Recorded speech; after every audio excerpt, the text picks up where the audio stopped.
Hello friends, तो इस video में जानेंगे अनरेस्ट्रिक्टेड फाइल अपलोड वर्नेबिलिटी के बारे में। अनरेस्ट्रिक्टेड फाइल अपलोड वर्नेबिलिटी एक बहुत ज़्यादा कॉमन वर्नेबिलिटी है जो कि वेबसाइट में पाई जाती है।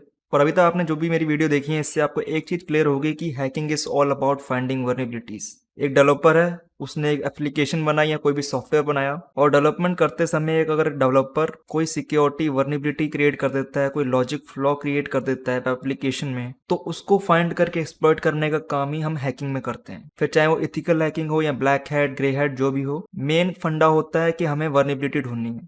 तो हमने बहुत सारी वर्नेबिलिटी इस चैनल पे कवर कर रखी हैं। ये जो फाइल अपलोड वर्नेबिलिटी है वो भी एक वेबसाइट से रिलेटेड एक वर्नेबिलिटी है जो कि बहुत ज़्यादा कॉमन है। अब इस वर्नेबिलिटी में होता यह है कि एक फाइल अपलोड फंक्शनैलिटी होती है। वेबसाइट में बहुत सारी फंक्शनैलिटी हो सकती हैं और हर एक फंक्शनैलिटी में कुछ ना कुछ खामी हो सकती हैं। अब लेट्स से एक एप्लीकेशन है जिसमें आप इमेज अपलोड करते हैं, तो वैसे ही आपकी प्रोफाइल पिक्चर अपडेट हो जाती है। आपने ऐसी फंक्शनैलिटी बहुत बार यूज कर रखी होगी। या फिर आप अगर कोई जॉब एप्लीकेशन वेबसाइट में अप्लाई करते हैं तो आपने देखा होगा कि वहां पे सीवी अपलोड करने के लिए या फिर कोई इमेज अपलोड करने के लिए या फिर कोई डॉक्यूमेंट अपलोड करने के लिए एक फंक्शनैलिटी होती है। अब ये फंक्शनैलिटी बनाई गई है सिंपल से काम के लिए कि मेरे को कोई फाइल अपलोड करनी है वेबसाइट पे। अब इसमें खामी क्या हो सकती है? अब डेवलपर ने ये फंक्शनैलिटी बनाई है कोई इमेज अपलोड करने के लिए। लेट्स से इमेज का एक्सटेंशन होता है पीएनजी या फिर जेपीजी। अब लेट्स से हम एक केस सिनेरियो कंसीडर करते हैं कि उस डेवलपर ने वेबसाइट बनाते समय ये एक सिक्योरिटी मिस्टेक कर दी जिससे कि एक बंदा कोई भी एक्सटेंशन की फाइल अपलोड कर सकता है। बेसिकली उसने सिक्योरिटी चेक नहीं लगाया। तो वही हम केस सिनेरियो इस वीडियो में देखने वाले हैं। वैसे फाइल अपलोड जो वर्नेबिलिटी आप देखेंगे वेबसाइट में, वो ज्यादातर एक रिस्ट्रिक्शन के साथ आती है। कोई ना कोई रिस्ट्रिक्शन लगा रखी होती है, उससे हमें बाईपास करना होता है।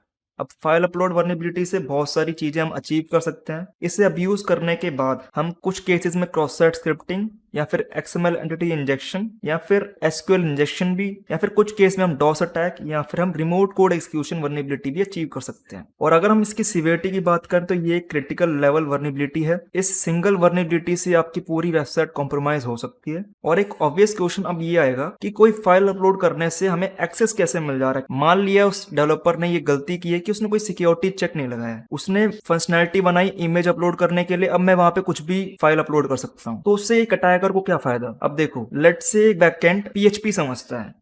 ज्यादातर जो वेब सर्वर होते हैं वो पीएचपी समझते हैं। अगर बैकएंड लेट से पाइथन रन कर रहा है या फिर हम रूबी रन कर रहे हैं या फिर कोई भी XYZ प्रोग्रामिंग लैंग्वेज रन कर रहा है, तो हम वैसी फाइल भी अपलोड कर सकते हैं सर्वर पे। मेन हमारा मोटिव क्या है कि हमें सर्वर पे अपना पीस ऑफ कोड रन करना है। वो पीस ऑफ कोड कोई मलिशियस कोड हो सकता है जो कि एक अटैकर को एक्सेस दे। अब लेट से कंसिडर करते हैं वो बैकएंड जो है वो पीएचपी समझता है। ज्यादातर केसेस में पीएचपी हर एक सर्वर समझता है। अब मैं क्या कर सकता हूँ कि मैं अपना पीएचपी कोड अपलोड करवा सकता हूँ इस फंक्शनैलिटी से, और जैसे ही वो अपलोड हो गया तो पीएचपी एक सर्वर साइड प्रोग्रामिंग लैंग्वेज है। अब सर्वर पे अपलोड होने के बाद जब भी हम फाइल विजिट करेंगे तो पीएचपी का कोड जो रन हो जाएगा सर्वर पे और वो मुझे एक्सेस दे देगा। अब उस पीएचपी फाइल को हम पीएचपी शेल या फिर एक बैकडोर बोलते हैं। सिंपल भाषा में बोले एक वायरस जो कि हम अपलोड कर पा रहे हैं रिस्ट्रिक्शन ना होने की वजह से। तो फाइल अपलोड वर्नेबिलिटी में ना बहुत सारे फिल्टर्स हो सकते हैं। जैसे कि आपने देखा होगा कि एक पर्टिकुलर साइज की फाइल जो है वो अपलोड हो सकती है, या फिर एक पर्टिकुलर एक्सटेंशन की फाइल अपलोड हो सकती है, या फिर कंटेंट टाइप। ऐसे अलग अलग फिल्टर हो सकते हैं वेबसाइट में जिसे हमें बाईपास करना पड़ सकता है। तो अराउंड 14 से 15 टाइप की वर्नेबिलिटी हो सकती है फाइल अपलोड फंक्शनैलिटी में। तो उन सबको एक वीडियो में कवर करना बहुत ज्यादा मुश्किल हो जाएगा, इसलिए हम इस वीडियो में सबसे पहले बेसिक ओवरव्यू लेंगे कि कैसे एक फंक्शनैलिटी है अपलोड की, वहां पे हम एक पीएचपी शेल अपलोड कर देते हैं तो क्या होता है।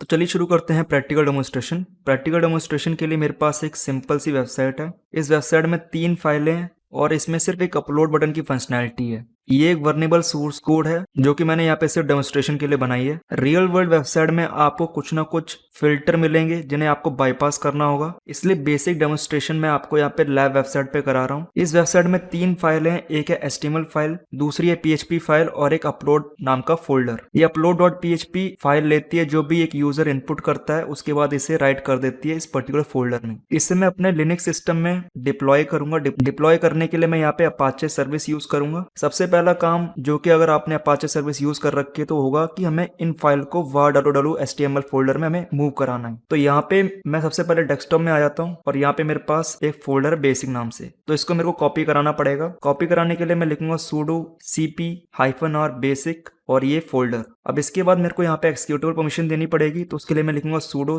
chmod 777। सबसे पहले इस पर्टिकुलर फोल्डर को मैं एक्सिक्यूटेबल परमिशन दे देता हूँ, फिर बेसिक फिर अपलोड्स नाम के फोल्डर को। इसके बाद मेरे को अपाचे सर्विस रन करनी पड़ेगी। उसके लिए मैं लिखूंगा sudo service apache to start।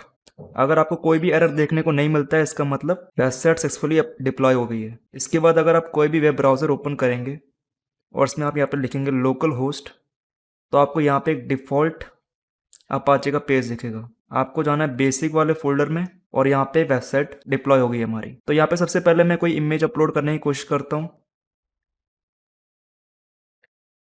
और यहाँ पे अपलोड्स नाम के फोल्डर में ये फाइल अपलोड हो गई है।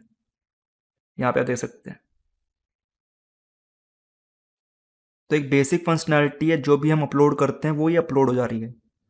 एक बार अगर हम सोर्स कोड देखें कि ये फाइल क्या कर रही है uploads.php, तो उसके लिए हम यहाँ पे बेसिक वाले फोल्डर के अंदर जाएंगे upload.php और यहाँ पे आप देख सकते हैं कि यहाँ पे दो स्टेटमेंट हैं। एक है इफ स्टेटमेंट, दूसरी है एल्स स्टेटमेंट। इफ स्टेटमेंट जब रन होती है, जब अगर कोई एरर आ जाता है तो ये हमें रीडायरेक्ट कर देती है उसी पेज पे। एल्स स्टेटमेंट में ये अपलोड हो जाती है, उसके बाद हमें बेसिक इन्फॉर्मेशन दिखाती है और इस फंक्शन से हम जो अपलोडेड फाइल है टेम्प डायरेक्टरी में, उसे मूव कर रहे हैं अपलोड्स नाम के फोल्डर में। और क्योंकि हम कॉन्कैटिनेट कर रहे हैं तो यहाँ पे चांसेस हैं कि हम यहाँ पे डायरेक्टरी ट्रेवर्सल भी कर सकते हैं। वो चीज़ हम बाद में देखेंगे। तो ये बेसिक सिंपल सी फंक्शनैलिटी है, इसमें कोई हमने रिस्ट्रिक्शन नहीं लगा रखी है। यहाँ पे अगर हम इमेज, पीएनजी, जेपीजी कुछ भी अपलोड करेंगे वो भी अपलोड हो जाएगी। जैसे कि लेट्स से ट्राई करते हैं। यहाँ पे मैंने ब्राउज बटन पे क्लिक किया, उसके बाद यहाँ पे मेरे पास एक PHP शेल है। इस पर अगर मैं क्लिक करूँ और से अपलोड करूँ तो ये भी अपलोड हो गया है। और यहाँ पे अगर मैं इस पर क्लिक करूँ तो यहाँ पे आप देख सकते हैं ये PHP शेल है। तो इस PHP शेल में हमारे पास बहुत सारी अलग अलग फंक्शनैलिटी हैं। ये एडिट कर सकता है, रीनेम कर सकता है, कोई डिलीट कर सकता है फाइल को, और बेसिकली अब हम यहाँ पे पूरा सर्वर कंट्रोल कर सकते हैं। यहाँ पे हम एक और PHP शेल अपलोड करने का ट्राई करेंगे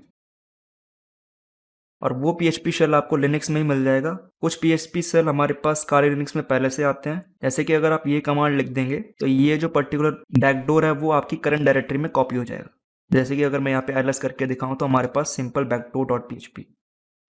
इसे अपलोड करके देखते हैं एक बार और ये भी अपलोड हो गया। और यहाँ पे आप देख सकते हैं कि इसका यूजेज, इसको एक गेट पैरामीटर चाहिए जिसका नाम है cmd।